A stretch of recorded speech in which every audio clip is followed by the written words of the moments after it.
اسی طرح آیت الکرسی کی بھی اللہ پاک نے ایک شکل و صورت بنائی ہے عالم مثال کے اندر کہ اس کو ایک زبان عطا کی ہے، 2 ہونٹ عطا کیے ہیں جس سے وہ اللہ کے عرش کے قریب ہر وقت اللہ کی پاکی بیان کرتی رہتی ہے۔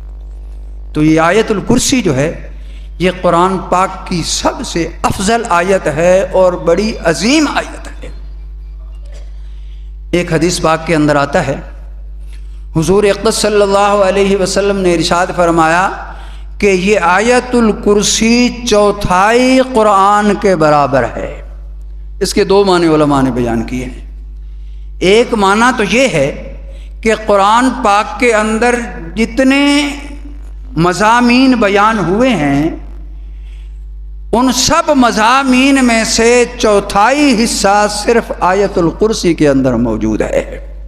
اس وجہ سے فرمایا کہ یہ آیت قرآن پاک کی 1/4 حصہ ہے آیت الکرسی۔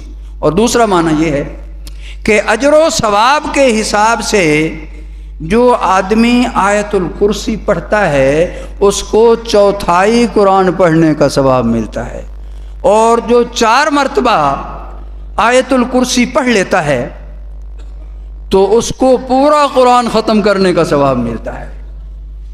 اور نسائی شریف کے اندر ایک حدیث پاک ہے، حضور اقدس صلی اللہ علیہ وسلم نے ارشاد فرمایا کہ جو شخص آیت الکرسی پڑھتا ہے تو جس وقت اس نے آیت الکرسی پڑھی ہے اس وقت سے لے کر دوسرے دن اسی وقت تک اللہ پاک اس کے لیے ایک فرشتہ مقرر کر دیتے ہیں جو اس کے نامہ اعمال میں نیکیاں لکھتا رہتا ہے، گناہوں کو مٹاتا رہتا ہے۔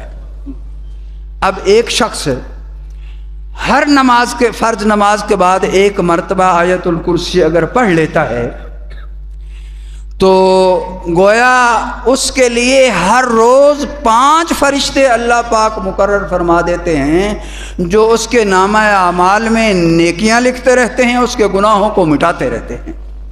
لیکن ایک بات یاد رکھ لیجئے، یہ جو گناہوں کے مٹنے اور گناہوں کے معاف ہونے کی جو فضیلت آتی ہے احادیث کے اندر، اس سے مراد صغیرہ گناہ ہیں۔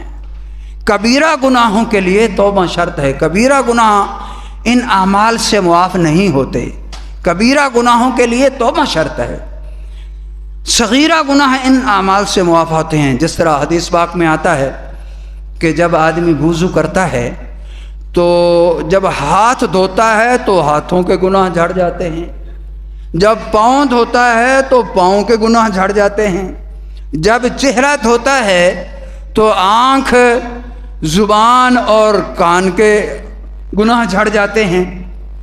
تو اس سے مراد جو گناہ جھڑتے ہیں وہ صغیرہ گناہ ہیں۔ ان اعمال سے جو گناہ معاف ہوتے ہیں صغیرہ گناہ معاف ہوتے ہیں۔ کبیرہ گناہوں کے لیے توبہ شرط ہے، اور توبہ کے لیے 3 شرطیں ہیں کہ جب آدمی سے کوئی گناہ ہو جائے کبیرہ تو مسلمان کی شان یہ ہے کہ اپنے اوپر کبیرہ گناہ کا بوجھ نہ رہنے دے، فوراً توبہ کر لے اور نادم ہو اپنے کیے پر، اور فوراً اس گناہ کو چھوڑ دے، اور آئندہ کے لیے اللہ پاک کی بارگاہ میں یہ عزم کرے کہ یا اللہ آئندہ تیری نافرمانی کبھی نہیں کروں گا۔ تو کبیرہ گناہوں کے لیے توبہ شرط ہے۔ اس لیے جو نیک اعمال پر یہ فضیلت آتی ہے کہ گناہ معاف ہو جاتے ہیں، اس سے مراد صغیرہ گناہ ہیں۔ تو آیت الکرسی جو ہے یہ بڑی عظیم آیت ہے۔ ایک حدیث پاک کے اندر آتا ہے، حضرت علی کرم اللہ وجہہ سے روایت ہے، وہ فرماتے ہیں کہ میں نے حضور اقدس صلی اللہ علیہ وسلم سے منبر کے اوپر یہ بات فرماتے ہوئے سنا کہ جو آدمی ہر فرض نماز کے بعد آیت الکرسی پڑھ لے گا تو اس کے اور جنت کے درمیان صرف موت حائل ہے، یعنی موت کے بعد سیدھا جنت میں جائے گا، بشرطے کہ اس کے جنت میں جانے کے لیے کوئی اور چیز رکاوٹ نہ ہو۔ اگر کوئی اور چیز رکاوٹ ہوگی، مثلا اس کے گردن پر کبیرہ گناہوں کا بوجھ ہے، یا حقوق العباد اس کے ذمہ ہیں تو یہ پھر جنت میں جانے کے لیے رکاوٹ بن جائیں گے۔ اگر ایک آدمی کی گردن پر کبیرہ گناہوں کا بوجھ بھی نہیں، کبھی ہوا تو سچے دل سے توبہ کر لی، کبیرہ گناہ بھی اس کے ذمہ نہیں ہیں، حقوق العباد بھی اس کے ذمہ نہیں ہیں، پھر آیت الکرسی کی یہ فضیلت ہے کہ جو ہر فرض نماز کے بعد آیت الکرسی پڑھ لے گا موت کے بعد سیدھا جنت میں جائے گا۔ اس لیے یہ آیت الکرسی جو ہے اس کے اندر اللہ پاک نے ہمارے لیے بڑے حفاظت کے انتظامات فرمائے ہیں۔ ایک حدیث پاک کے اندر آتا ہے، حضور اقدس صلی اللہ علیہ وسلم نے ارشاد فرمایا کہ جو آیت الکرسی پڑھ لیتا ہے وہ خود بھی محفوظ ہو جاتا ہے اور اس کے دائیں بائیں والے پڑوسی اور ان پڑوسیوں کے پڑوسی اور چند اور قریب گھر جو ہیں وہ بھی اللہ کی حفاظت میں آ جاتے ہیں۔ تو اس لیے اس آیت الکرسی کو پڑھنے کا معمول بنانا چاہیے۔ یہ بڑی عظیم آیت ہے، جب آدمی سفر پر جانے لگے تو اس وقت بھی آیت الکرسی پڑھ لے، اللہ حادثات سے حفاظت فرمائیں گے۔ جب سونے لگے تو سوتے وقت بھی آیت الکرسی پڑھ لینی چاہیے، اللہ ساری رات حفاظت فرمائیں گے۔ میں ابھی ختم کرتا ہوں، حفاظت کے متعلق ایک چھوٹا سا واقعہ بیان کر کے ابھی ختم کرتا ہوں۔ آپ حضرات نے سنا ہوگا کہ گھوٹکی کے علاقہ میں ٹرین کا ایک بہت بڑا حادثہ ہوا تھا۔ اتنا بڑا حادثہ تھا کہ کہتے ہیں کہ شاید پاکستان کی تاریخ میں اتنا بڑا حادثہ کبھی نہیں ہوا۔ ایک بوگی جو سواریوں سے بھری ہوئی تھی وہ ساری کی ساری بوگی ختم ہو گئی تھی، صرف ایک آدمی محفوظ رہا تھا، اس کو خراش بھی نہیں آئی تھی، باقی جتنی سواریاں تھیں اس بوگی کے اندر سب کا کیما بن گیا تھا۔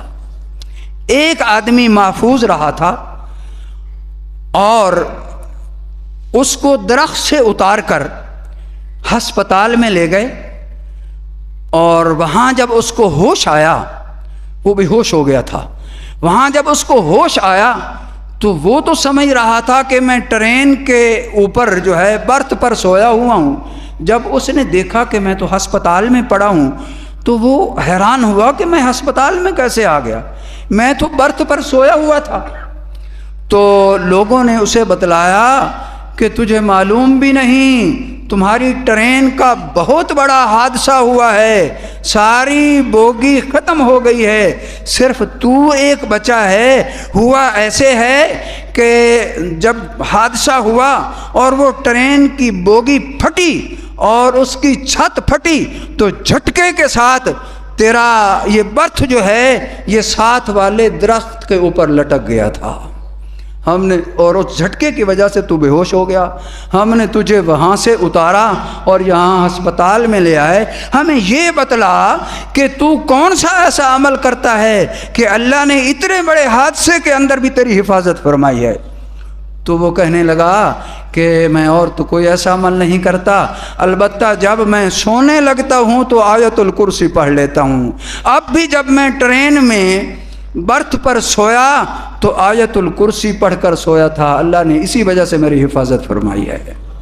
تو یہ آیت الکرسی کے اندر اللہ پاک نے ہمارے لیے بڑے حفاظت کے انتظامات فرمائے ہیں، اس کو پڑھنے کا معمول بنانا چاہیے۔ اللہ پاک عمل کرنے کی توفیق عطا فرمائے۔ وآخر دعوانا